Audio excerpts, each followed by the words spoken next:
IVM. Welcome to the most listened to South Asian radio station on the planet. Rukus Avenue Radio.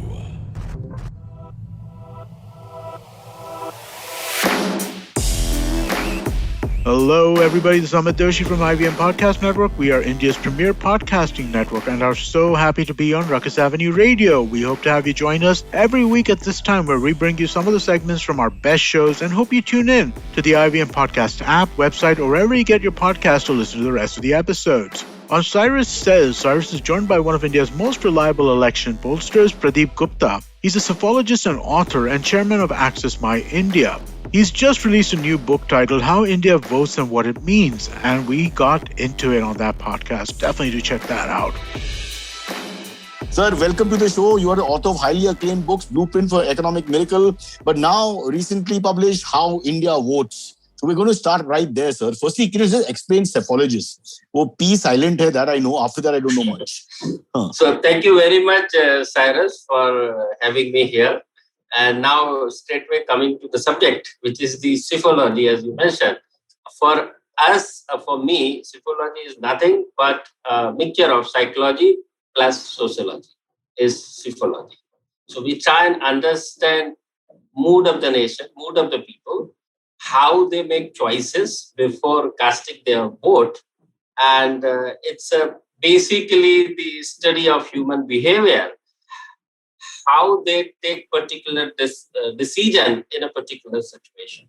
Yeah, so this is psephology. But Pradeep ji, the question to ask right in the beginning is, and not just in India, I suppose you can take this of different communities of the world, do we actually vote as a herd?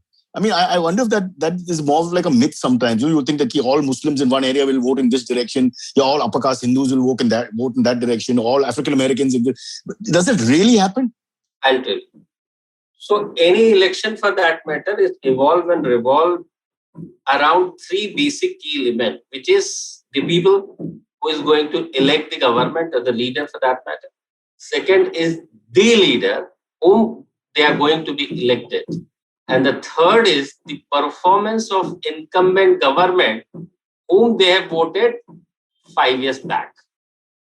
So these are the basic three elements. All the elections evolve and revolve around this. When I say people have their needs, aspirations, expectations like any other human being. And they see who is the right fit to address them, to meet them, as far as the leader or the government goes. And accordingly, they make their choices.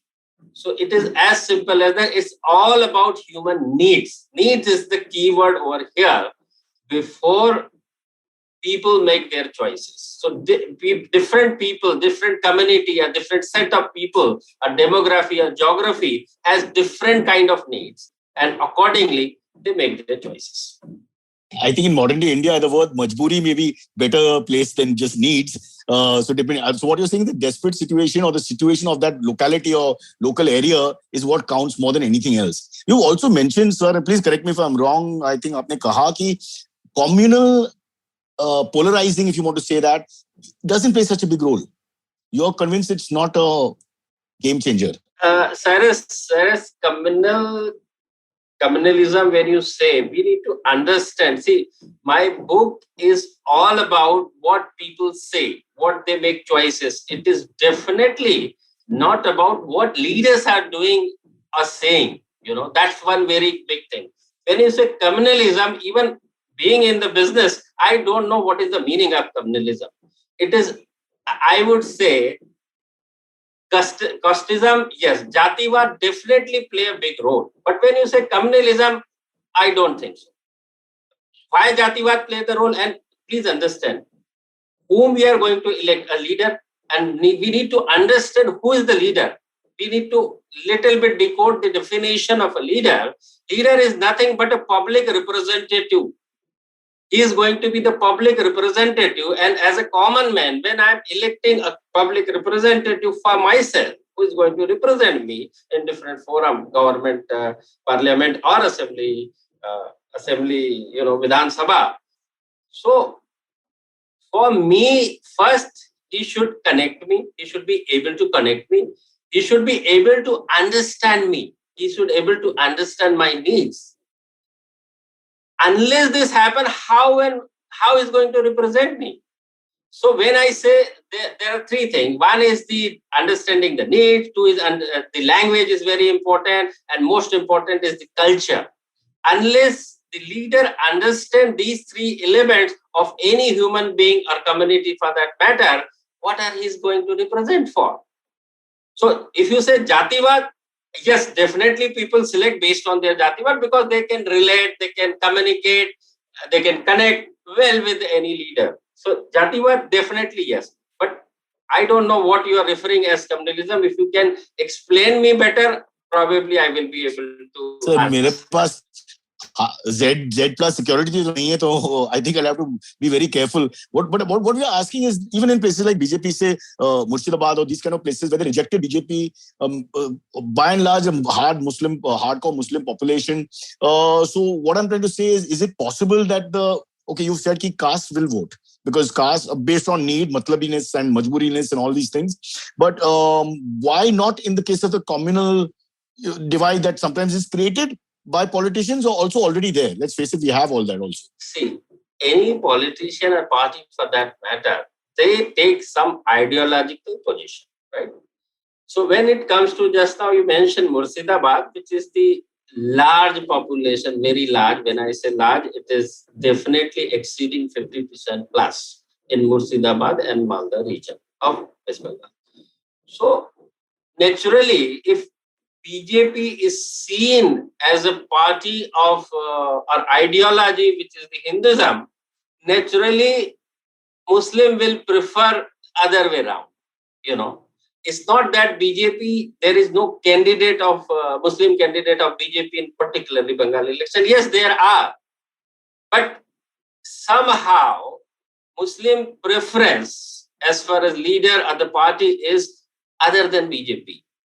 It's as simple as that. But it's not limited to Muslim. Why you limit to Muslim? When you talk about the whole country, there are about 15% Muslim. You are ignoring 85% the other set. And it's not that only BJP ne bolte na ki ek wo theka le liya. It's other party also. There will be candidate who belongs to the Hindu community as well. But the mood point is that who is the ideal or suitable candidate or party at that point of time, and accordingly they elect. Okay, sir, before we go into the highlights of the book that we've tried to jot down here, and there's some interesting gossipy highlights. Maine kaha na, people who listen to our show are more into the gossip than into the finer details. But just take us through the Bengal election. I know it's a difficult answer to give in 3 minutes, but what went wrong for the BJP? What went right for TMC in short? So in very short, see, any election I tell you, and particularly West Bengal election, I first tell you the election dynamics. Fight was between Dada and Didi. It's like BJP and TMC, Modi and Bhatia. What is the similarity in them before the common man? Both are street fighter. Both are known for delivery, meaning both are enjoying the second term in their office, respective office, PM or CM, and not only second term, but they have done the performance better than the previous term as far as the number of seats won by them in the second term. The third, both of them practically doesn't have any family package whatsoever.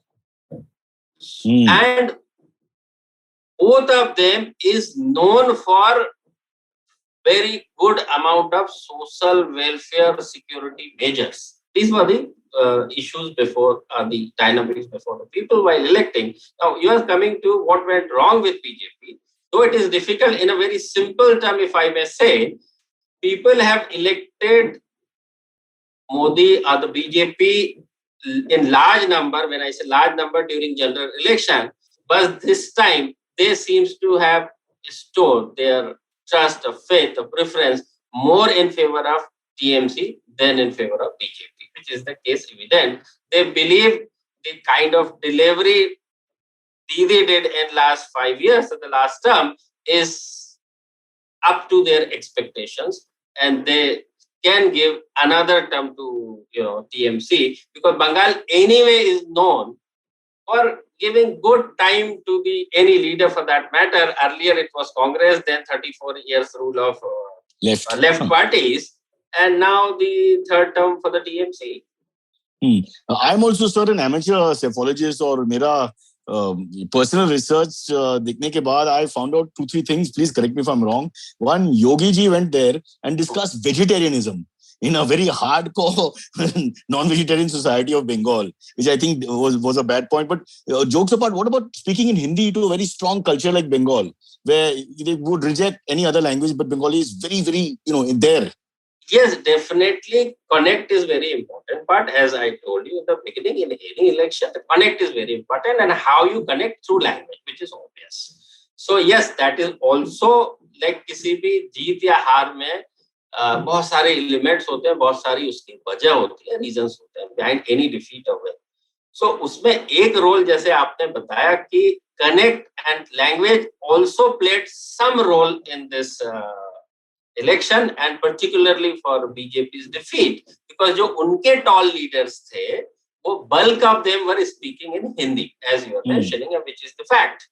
And the other side, वहाँ पे जो बोलते हैं ना, local जो TMC के पास थे, वो सारे के सारे 90% से outsider, hardly anybody.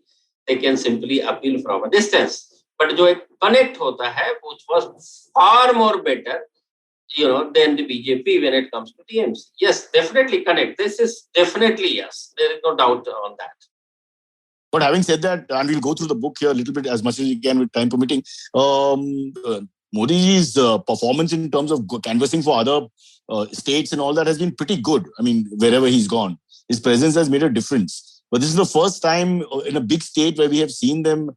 Perhaps they've made a little difference, but nowhere close to what they expected. So is Bengal just different from the rest of the country in that sense, language apart? Again, language and culture. So it's like southern India, where BJP hardly has any presence when it comes to the government or their particular cadre. Karnataka में तो है. कर्नाटका में भी आप ये देखिए कि more of a Hindi speaking, particularly जो आपका नॉर्थ कर्नाटका है, which is bordering to Maharashtra.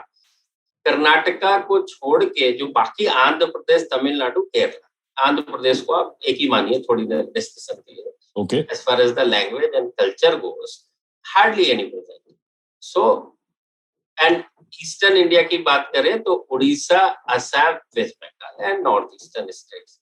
यहाँ पर आपको already regional leaders are a very vital or big role when it comes to Naveen Patnaik or Mamata Banerjee. So CM for life. Modi ji का मोदी जी का जब भी आप देखेंगे कि जो खासकर नॉर्थ और वेस्टर्न इंडिया के अंदर जो आपने कहा, वो जाने के बाद डेफिनेटली बहुत छोटा नहीं बड़ा फर्क पड़ता है, because he is seen as a very tall leader. उनके दूसरे नंबर पे कोई दूर दूर तक नजर नहीं आता. So which makes the difference. But when it comes to these regional or the states where the regional language is spoken, then it is difficult to relate or connect the way it is easily possible in the western and northern India. So basically, identification is a बहुत important चीज है. When you're going to canvas, you have to identify with the voter. The person, star or no star, has to have some connect. So I'm writing all this down because I'm going to launch my political career in 2024. Sir, don't joke about these things. You will see. We'll get 35,000 Parsi votes. And even if we come third, it will be a great achievement. Let's go now back to the book, How India Votes.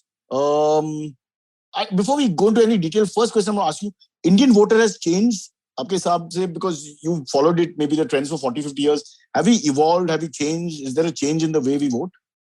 Change is two things. One is always there was the sense of accountability they demand on part of any leader. But what had changed is, see, again, any decision for that matter, you always take with certain fact and figure before you. So because of communication, they are able to take a decision and make the consensus among their community, friend, family. Earlier, you are not able to talk even on a landline, which was very costly. First of all, it was not, 80% of people or more than that did not have the access to the landline. So where is the question of talking? So and finally, someone who is talking from my age group. I totally understand. But now, not only access, but it was costing like anything. I mean, a common man cannot afford. Now, it's not only communicate, it's like free communication, almost free. Not only in the neighboring cities, but the state, but anywhere in the country. And for that matter, you can talk even abroad. So people are able to make their consensus before electing or selecting a party, for themselves. So that is the big change. So now they are able to make the informed decision making. So that's the big change. And also, most important thing, that accountability. The moment it's like, what is the election? Election is nothing but the endorsement between two, leader and the voter. आपने कुछ promise किए, सपने दिखाए वगैरह वगैरह, वो voter ने उसको एंडोर्स किया if he has voted for you. But if you don't fulfill them, बोलते हैं ना स्कोप ऑफ द वर्क, आपके कॉर्पोरेट टर्म में बोले तो स्कोप ऑफ द वर्क के ऊपर उन्होंने उसके ऊपर मोहर लगाई कि ठीक है भाई, आप ये कहते हो तो करेंगे, तो ठीक है, मान लेते हैं आपकी बात. तो अकाउंटेबिलिटी जो है, अब हर एक आदमी को मिनट दर मिनट, आवर दर आवर पता चल रहा है कि गवर्नमेंट क्या कर रही है, लीडर क्या कर रहा है, उसका परफॉर्मेंस कहाँ अच्छा है, कहाँ खराब. So that accountability is much easier to hold leader a party accountable. You can catch the full episode on the IVM app, website, YouTube, and across all audio platforms. Remember, Cyrus goes live on YouTube and Facebook every morning at 10 a.m. Indian Standard Time. So make sure you subscribe to our YouTube channel or follow our Facebook page. It's time for a break and we'll be right back. If you love cricket, listen up. The Edges and Sledges Cricket Podcast is here for you. Hosted by DJ, Varun, and me, Ashwin, we bring a fun, fresh fan's point of view to talking all things cricket. Sometimes it's just the three of us, sometimes we have guests, including current and former international cricketers. For new episodes every week, check out the Edges and Sledges Cricket Podcast on the IVM app, website, or wherever you get your podcasts. IVM. Welcome back. The Travelling Professor Siddharth Deshmukh looks at whether, how, and when to repurpose old content into a new form and what marketers should plan for. How's it going for you this week? Well, I don't know how I'm feeling nowadays because of this pandemic. There are a lot of great things that are happening, when I am participating in a valedictory ceremony for the MICA upgrade program, for instance, or saying goodbye to my students at Flame who have, they took their last lecture with me, and they actually looked at stepping out of graduations, clutch on them and moving out into the real world. But wait, can they really move out in the real world in this lockdown and this dratted pandemic that seems to be all over the place? Well, we'll see. So some good things. Obviously, the bad things are that lockdown's been extended in Maharashtra, and Pune is no exception. So everybody takes a nice little shopping or grocery bag, goes off to buy their groceries and takes the longest possible walk home, because that's about the only entertainment that you're going to have in the outside world. I'm not really advocating people to break the lockdown, mind you. I think it's an incredibly important inflection point for all of us to try and get the ape to beat the virus, as I had said in an earlier podcast. But this podcast is not about an earlier podcast. But this podcast is all about how do you create content from earlier content, right? So a bit of a meta thing I did there, I don't know. But this diary entry is about repurposing content. Now, I don't know what I feel about repurposing content, to be honest. I mean, some people can do it really well. Some people struggle with it. I'm one of the other guys. I'm in the latter camp. I struggle with repurposing content. I was just scrolling through all of the podcasts that I've done, and I don't think that, I have tried to repurpose any content ever. I might have said a few things in duplication, maybe inadvertently, or maybe because there was a new angle to what I have to say, but I don't like repurposing content. Now, does that mean that I have to create new content all the time? Unfortunately, yes, it does. And I have to look at stuff and be a little crazy about it. But I don't think anybody should be following my path. It's extremely difficult, especially if you're doing 2 podcasts a week. But then if you are in the position of a marketing or a brand manager, and if you're trying to kind of manage your content calendar, right? That's what they say, content calendar, wherein you are participating in many communities, or maybe you're trying to create content for your Instagram or Facebook feed or whatever it may be. How do you do it? How do you repurpose content?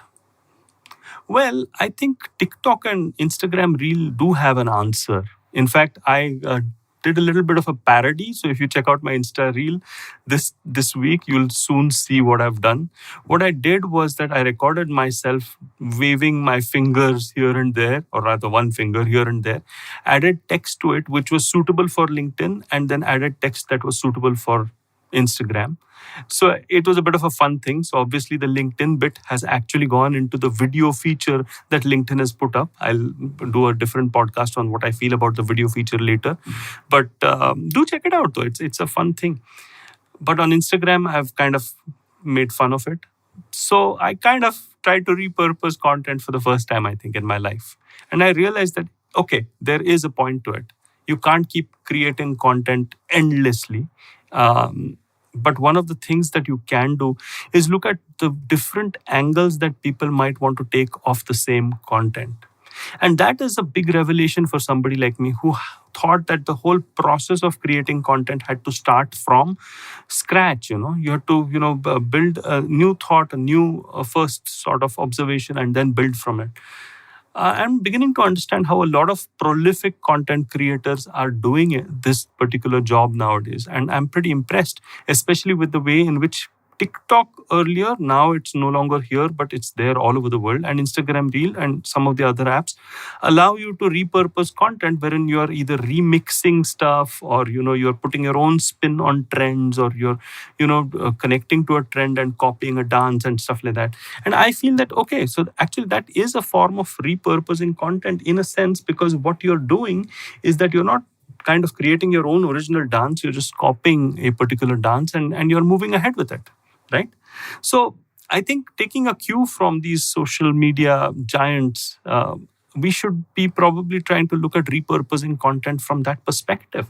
If you're, trying to build a personal brand or something like that. But easier said than done, to be honest. Easier said than done, because when you're repurposing content, you have to find an angle, a new angle for earlier content that you have developed. Like, for example, if I've developed something around, let's say, segmentation, right? So I have done something on segmentation, and my earlier angle on segmentation was on how, the old methods of segmentation versus the new methods of segmentation, etc.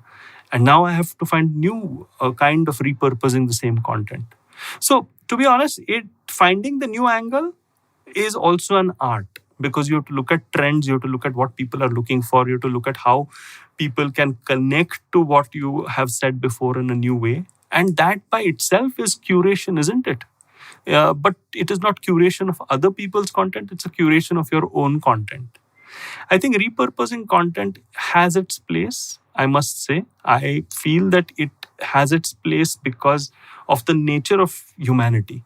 If you look at the way in which stories then end up as gossip, I think every person in the gossiping chain is actually repurposing content. So stories keep getting, embellished, and, somebody who had fallen off from 10 feet suddenly has fallen off from 100 feet and almost died and stuff like that. And you know how this happens.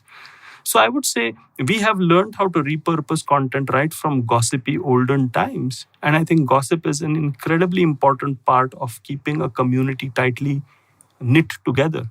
I think there is an importance to gossip that we are underestimating. We are now just calling it repurposing content whenever we are doing it for our brands and for our companies. So what is my advice to people who have to repurpose content? I think, first of all, find out if it comes naturally to you. If it doesn't, then maybe have a different content strategy wherein you are creating lesser content. And yeah, Gary Vee, I'm saying create lesser content if you can't repurpose content, because if you see Gary Vee's videos himself, themselves rather, it's a pretty interesting sort of thing that he does. He keeps repurposing content, and there's so many other people who keep repurposing content all over the place, because they genuinely feel that the more content that they put out there, the more visible they are and stuff like that. And that is a school of thought. I'm not saying that it doesn't work, but if it is beyond you, don't do it.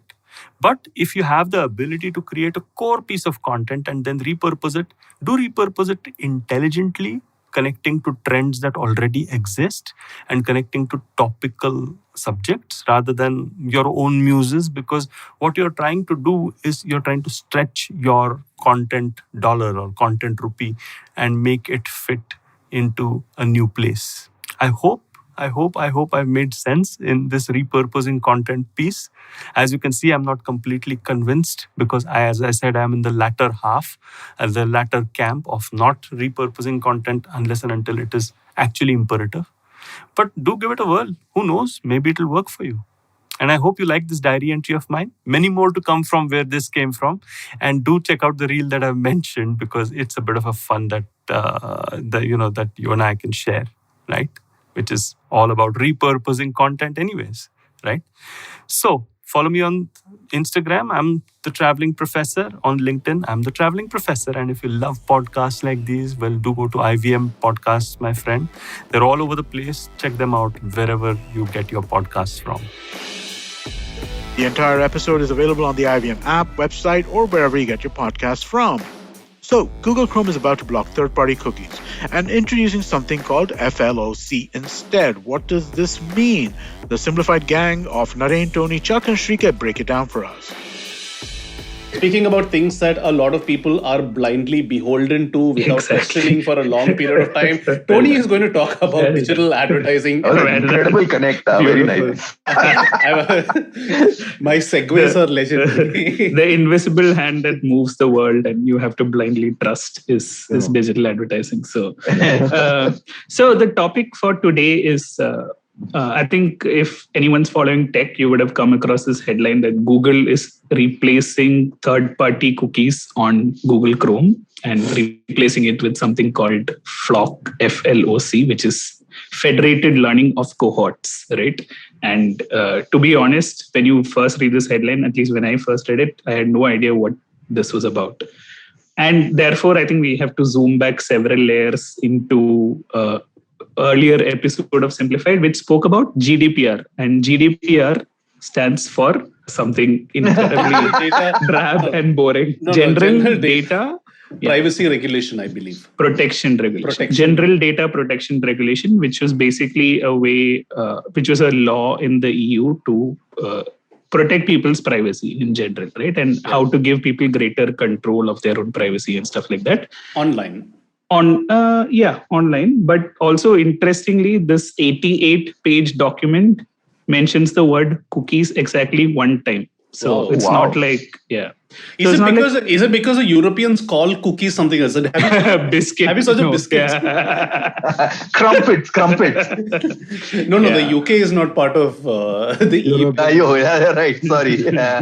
Maybe they have contextual names and differences. So maybe in Dutch they call it stroopwafel. Just search for these. So I think therefore we need to, and then therefore after GDPR, there inevitably came something called the cookie law, which determined how everything should work from an informed consent perspective. Therefore, the most fundamental element of this is the cookie itself, which I think, I'm not sure everyone has the same understanding of what it is, right? And then third-party cookies are layering on top of that, right? So, Naren, No, I was just about to say, before you go into Naren, we have an interesting audience over here for this, because Shriketh, me and Tony technically work in marketing, which means that I'm pretty sure that I have absolutely no idea what a cookie is. I'm the... Naren... I'm the outsider, right? Yeah, but that being said, Naren, you came into the previous episode when we spoke about ESL saying you know nothing about football, and then we gave some gyan about Leeds United managers. procedure. So I don't trust you. Some point you're going to come and say, actually cookies is an outage. No, I get all my information from Twitter and WhatsApp. So I know a lot of stuff. Most of it which is wrong. So, but if every once in a while a bit of it turns out, my problem is I don't know which is right and which is wrong. Yeah. It is like I don't know. There's an old joke about Gorbachev. So Gorbachev, towards the end of his when the Glasnost started, he said, my problem is like Francois Mitterrand. At that time, he was the president. And he has 100 lovers, and one of them has, sexual transmitted disease. His problem, he doesn't know which one. And the US president, he has 100 Secret Service agents, but one of them is a traitor. His problem is he doesn't know which one. And my problem is I have 100 economic advisors and one of them has brains. My problem is I don't know which one. I don't know which one. It's interesting you say that because one of the most common sayings in advertising is John exactly that. It's I have ads running everywhere, and what 50% of my advertising budget goes to waste. Is just that I don't know which 50%. Which 50% it is. It's made by John Wanamaker. I was wondering how Naren would define like third-party cookies. It's like basically a pack of hide and seek that Sheila has stashed away somewhere is third-party cookies. No, I know that actually you have to keep accepting them. Yeah, but once again, in this case, right, there's actually that, and I'm just talking to your point of how you get most of your information from Twitter and WhatsApp. And there is this, I forget the name of this thing, where it basically says that the more you know about some subject, the news you see seems completely bullshit because they cover it so badly, right? And therefore, if you know about every subject, all news is bullshit. There's some actual name of the law. If you know, write into us and tell us. But that's very true of tech and ad tech in general, right? Most of the noise is extremely hard to parse through to arrive at the signal. Yeah, so sorry, Naren, you were saying about cookies. So the only thing I know is virtually every website that you go to nowadays asks you explicitly to accept cookies. Yeah. And do you know what you're agreeing to? Yeah, so I sort of know that I agree to them storing my whatever I click on their website. So they get to know whatever I click on their website, I guess, or whatever I read on their website is what I understand. Nothing more than that, actually. I don't know how cookies work. I don't think anyone does, to be honest. Tony will try. So the upshot of this cookie law coming into being is exactly but I think what you should said. Start from the beginning, actually. You should just mention what a cookie is. I'm getting there. Yeah. So the upshot of the cookie law in itself was, Naren, what you said, that all websites did two things. One was send an email to everyone saying our privacy policy has changed. And we all properly consigned that to the spam box. The second is everyone put in a sort of cookie consent management on their website, which basically said that now the user has to dismiss one pop-up banner before you can see the actual content, because nobody really knows what cookies are about. And even I didn't, to be honest. So we hear the term third-party cookies, but actually there are several classifications of cookies. And cookies is nothing but some information that the website stores on your browser when you visit it. So if you access a site through Google Chrome, on that particular instance of the browser, which is locally installed in your device, some data is dropped. So the website can help do it better, right? So this has great advantages. Like if you go on to one page, the first time it loads, it takes an inordinate amount of time in current parlance. But the second time you go, some of the information that hasn't changed just gets fetched faster, right? Or if you have certain things added to the cart, right, on a new e-commerce site, and the next time you go there, you want to see it again. All of this is actually enabled by this information that is stored locally in your browser, right? And there are multiple different types of cookies, right? So other than first party and third party, which we'll come to, there are 4 different categorizations of cookies based on what they do. So some are called strictly necessary cookies, which are fundamental to the working of a website. So if those are not activated, the website won't function at all. The second category is called preference or functionality cookies, which is you store certain preferences. Like I like to view this website in UK English or French, right? So those are things that you automatically commit to the website. So the next time you come, they don't have to ask you again. I'm assuming things like preferred topics and all that also falls under this, right? Correct. Yeah. So those are two categories. The third one, of course, is something called performance cookies, which are related to the analytics on the website, right? So the person who runs the website wants to know how the website is being used. Nothing identifies people at an individual level, but they still want to see how the site is performing. Those are performance cookies. And then the fourth is the much reviled marketing cookies, which basically says, based on your interaction with the website, we can basically target you and show you ads and stuff like that, right? And this is one classification. Another classification is something called session cookies and persistent cookies. So session cookies are deleted as soon as you close your browser window. Persistent cookies, on the other hand, can last up to, say, 12 months or so, depending on what level is set. And therefore, when you see that cookie pop up, right, ideally, as a user, you can configure all of this or opt into certain things and opt out of certain things, depending on your privacy level. But the point is, nobody really knows that this is what the banner is asking you to do, right? You basically just have one button that says accept, another probably that says configure, and takes you to a screen where all of these multiple options are provided and you have no idea what's going on. So coming back to the other classification, One doubt over there. So when you go to a website and you accept cookies or whatever it is, where does this get stored? You said it gets stored in the browser. So I'm assuming it resides on your hard drive in C, Windows, Chrome, some folder called cookies. Yeah, no. So two parts. The cookies, of course, get stored in the browsers, whatever path you mentioned. But the important thing with the cookie law is anything that is consent-based, right, needs to be informed, and also there needs to be a record of it, which is why you have this third-party cookie consent management that says, okay, this particular user came in and clicked accept on all cookies, and we need to keep a record of it.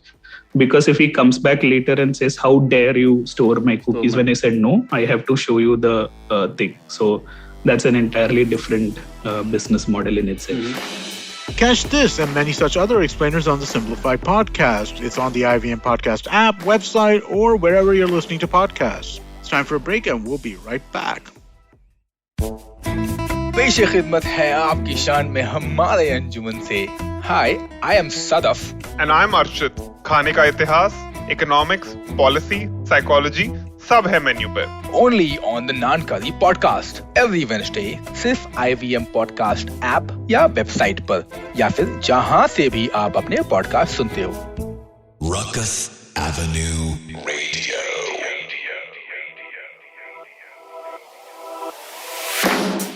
The 2nd of May marked the 100th birth anniversary of renowned filmmaker Satyajit Ray. On the Wire Talks, Sidharth Bhatia was joined by Dhritiman Chatterjee, who made his film acting debut in Satyajit Ray's film Pratidwandi. They talk about his legacy of beautiful movies. Do check it out. Great conversation. It's the birth anniversary of Satyajit Ray and a bit more than 50 years since Pratidwandi. But before we come to both, it is a pity that the centenary is not being celebrated with more fanfare. And I think a lot of people are sort of disappointed, wouldn't you say? Yes and no. Let me try and explain that. I mean, people who are film enthusiasts and know and love the work of Ray obviously are disappointed. For example, we have a Society for the Preservation of Ray's works and archiving them in Kolkata.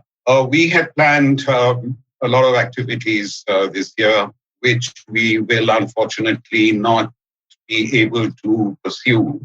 So that's on the one hand. On the other hand, the Ministry of Information and Broadcasting, they have a fairly extensive program. And I think they are planning, from what I know, they are planning to go ahead with it. As far as the general public, I know it's a very broad term, but the general public, frankly, this might come as unexpected to many. But I wonder, especially today with all, with the pandemic, the elections, and the general turbulence all around, I wonder among the general public how much of an enthusiasm there is about the centenary and the celebration. So it's a sort of a mixed bag. One of the significant things about Ray is that he has gone far beyond a regional filmmaker and is now a national and international figure, widely recognized by his peers and his younger filmmakers since then. And that's not just because of the mastery he had over his craft, but also because his films are about the human condition. There is a universality about his works, and that has touched us throughout the last so many years, ever since he made his first film. Did you see that in him constantly as a filmmaker, as seeing it on the screen? Yes. The overall answer to that, of course, is yes. He dealt with, let us say, stories about the human condition. Define that as you will. Let me share an anecdote with you. I had, apart from the two or three films that I worked in with him, I used to visit him very often, as indeed did a lot of people, and we had long conversations on various things, not just cinema, but literature, anthropology, politics of the day, and so on. And in the course of a very long interview, in fact, I think it was his last published interview, which I did with him just before he got the Lifetime Achievement Oscar. One of the questions that I had asked him was that, in classical music, in Hindustani and Carnatic classical music, there is the concept of the rasika. The rasika being an informed listener, one who knows the grammar of music and is able to assess music, not just for its musical quality, but, in how it adheres to the grammar or how and why it departs from the grammar. So I asked him, do you think the concept of the rasika applies to your cinema as well? His response was this. He said, look, among other things, Rai was a very, very practical sort of person. Maybe we'll come back to that later. So what he told me was this, that one is that I know I'm always conscious of the fact that I have an obligation to my producer to try and bring back the money that he invested in the film. And that also for a very, very practical reason, which is that if I don't bring back that money, then chances are I shan't have the opportunity to make my next film. So therefore, he said, my primary audience, I am always conscious of the fact that my primary audience is the educated, somewhat urbanized Bengali middle class. My films have to attract them. My stories have meaning for them. But a rasika would be a person who will dig deeper. So that opportunity I try and leave open in my films. I try and build my films in layers so that if someone wishes, he can dig deeper and find significances, relationships, and so on. So that is how he made his films. By being somewhat complex, never being...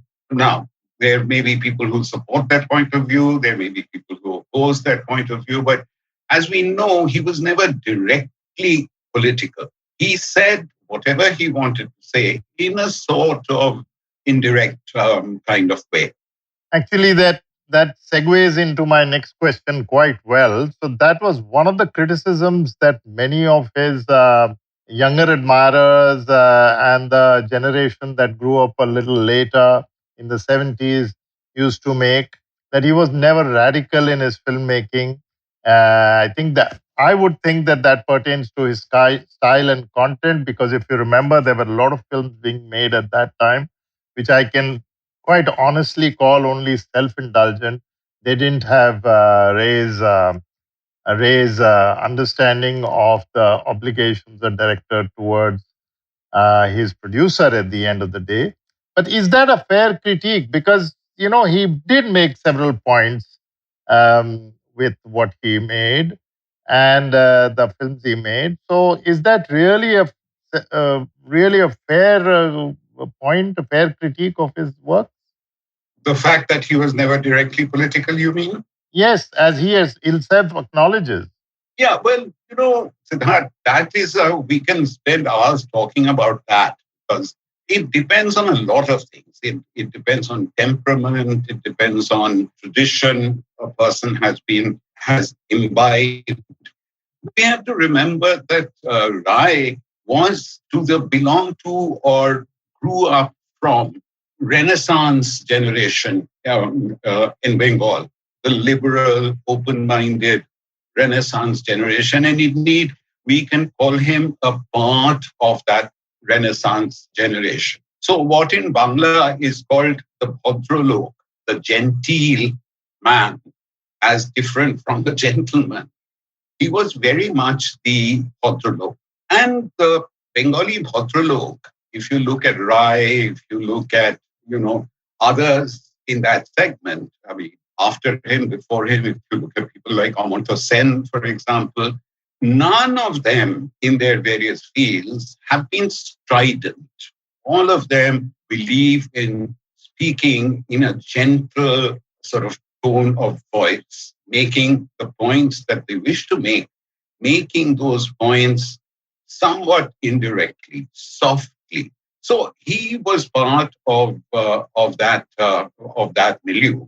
Coming to the film I worked with, my first film, Pratidwandi, known in English as The Adversary, before Pratidwandi, which was 1968, 1969, there was a sort of softly spoken, unspoken criticism among a section of film lovers and critics that Rai was avoiding the political problems of the day. As you know, those were very turbulent times, especially in Bengal. That was the time of the ultra-left movement.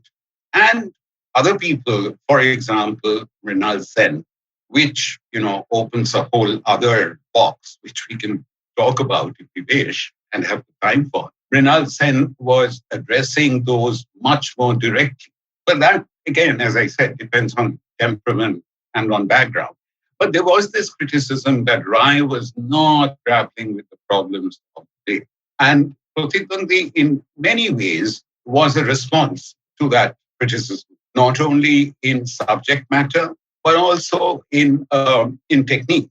Rai, as we know, had a very seamless, smooth, narrative kind of style. In Pratidwandi, he departed from that. Things like the handheld camera, freezes, techniques like this, which we were used to seeing from some filmmakers, from Ranalda, for example, but which he had abjured till then.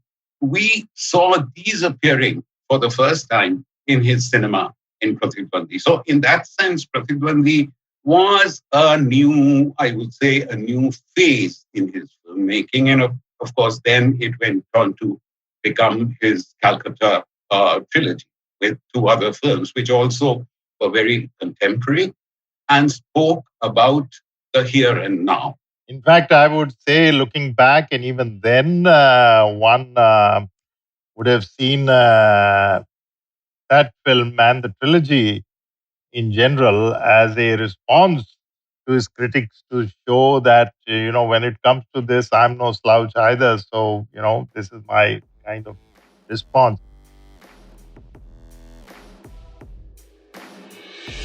You can check out this and other episodes of The Wire Talks on the IVM Podcast app, website, or wherever you get your podcasts from. And finally, on all things policy, Manoj Kewalramani and Aditya Ramanathan talked to Suyash Desai about Joe Biden's approach to the Indo-Pacific and the opportunities and challenges it presents for India.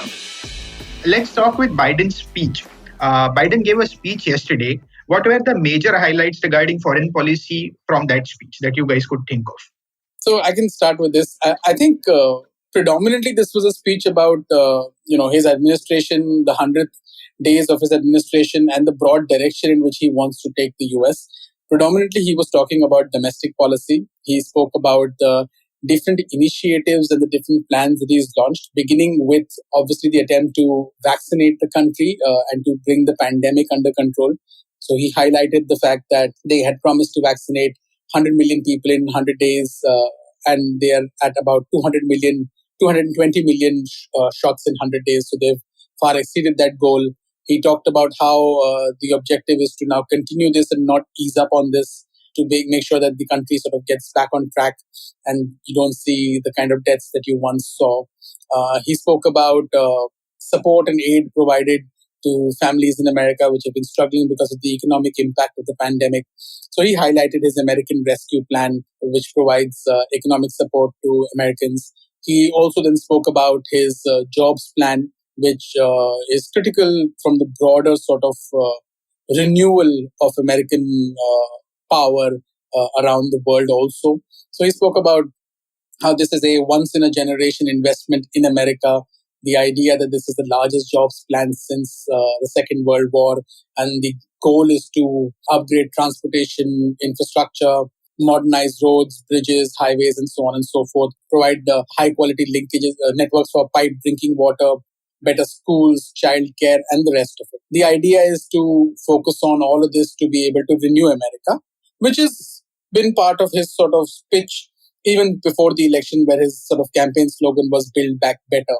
And that better bit is where you have the foreign policy element of it, because he spoke about how the US is in a contest for the future of the 21st century with countries like China.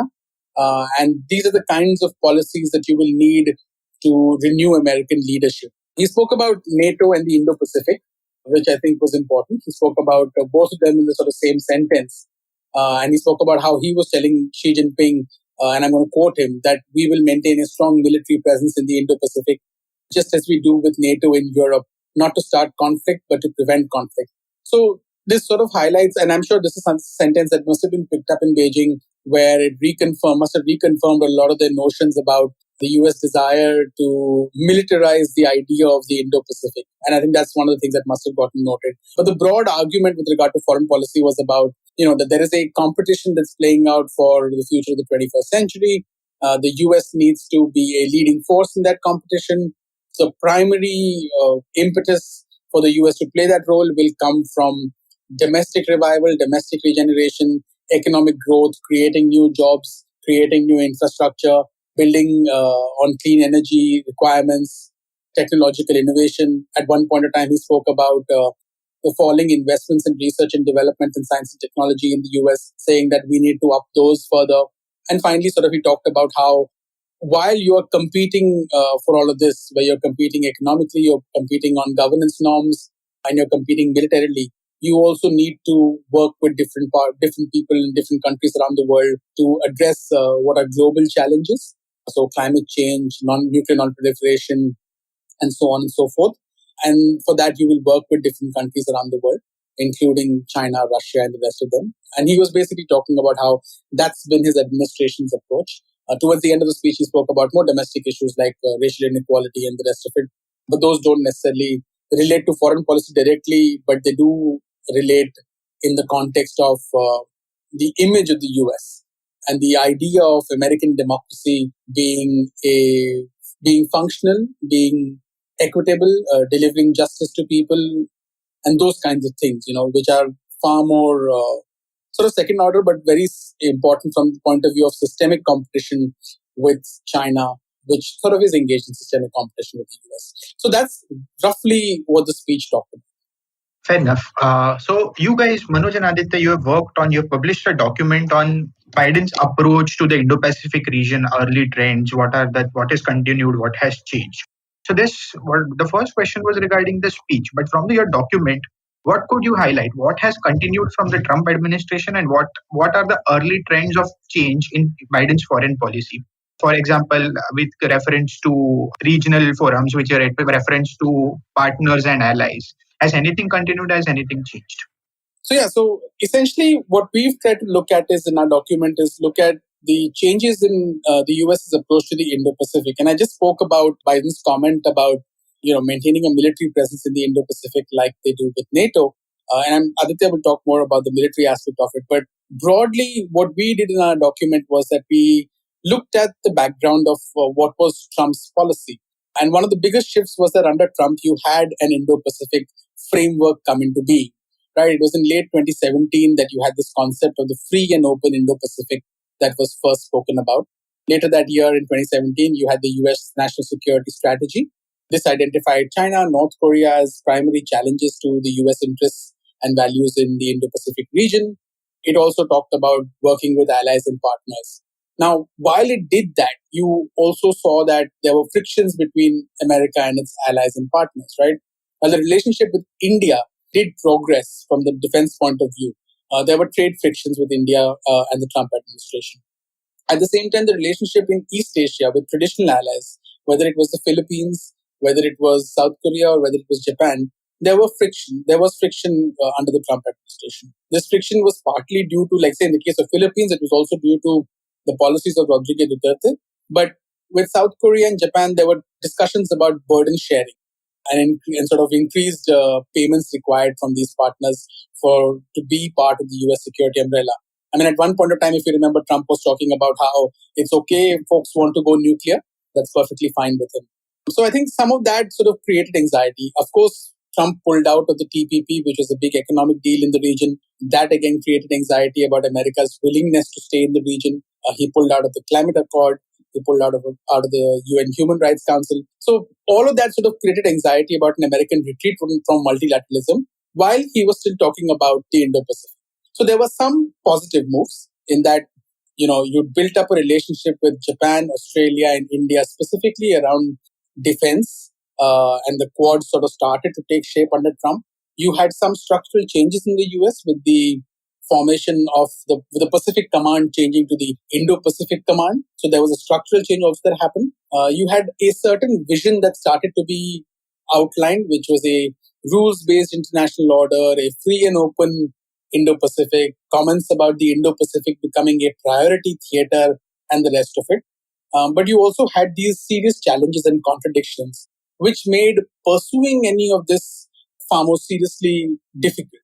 Also, when you only pursue a limited military relationship, it will be a matter of concern for some of the countries in the region because you don't want to be seen as ganging up. You don't want to be seen as creating an alliance militarily, because that will also place demands on you. So there was also hesitancy. And because of that approach, you also saw hesitancy in a lot of East Asian countries, which basically kept saying, we don't want to be part of bloc confrontation. So we don't want to be choosing between the Chinese and the Americans. So you saw those sorts of certain positive developments, but certain challenges also emerged. Towards the end of the Trump administration, you saw some degree of conversation on investments, economic relationships, but yet the money that was being talked about was very, very little. So the biggest fundamental sort of problem was that this was largely militarily driven and there was little effort and investment to address developmental challenges that countries in the region were facing. Because you need to do that to become a viable competitor with the Chinese, because the Chinese are spending a lot of money to sort of look at developmental issues in the region, although they're doing it from their interest perspective. What we saw in the Biden administration, sort of when it was even being formed, like during the time when the campaign was going on, you saw senior people who would become senior officials in the administration talking about how this approach needs to change. So they didn't sort of talk about how you need to soften with China. The arguments were always about maintaining a tough approach to China, pursuing and continuing with the Indo-Pacific construct, but also, making sure that you are adjusting policy in order to see what exactly needs to be done. Remember, catch full episodes of all of these shows and others on our app, our website, or any of your favorite podcasting platforms. Be it pet, plant, or human, wishing all moms out there a very happy Mother's Day. You run the world and make it a better place. We hope you like what you heard. Explore our website, ivmpodcast.com, for more amazing shows. And don't forget, follow us on social media. We're IVM Podcast on Twitter, Instagram, YouTube, and Facebook. Thank you so much for joining us. We look forward to seeing you again next week. Rukus Avenue Radio. Do you know Tamil? Tamil puriyuma? Do your children enjoy great stories that inculcate good values? Hi, I am Ravishankar Balachandran and I host the Storytime Tamil podcast. I am excited to share a short story with great moral values every day. Listen to Storytime Tamil on the IVM Podcast app, YouTube, or wherever you get your podcasts from. IVM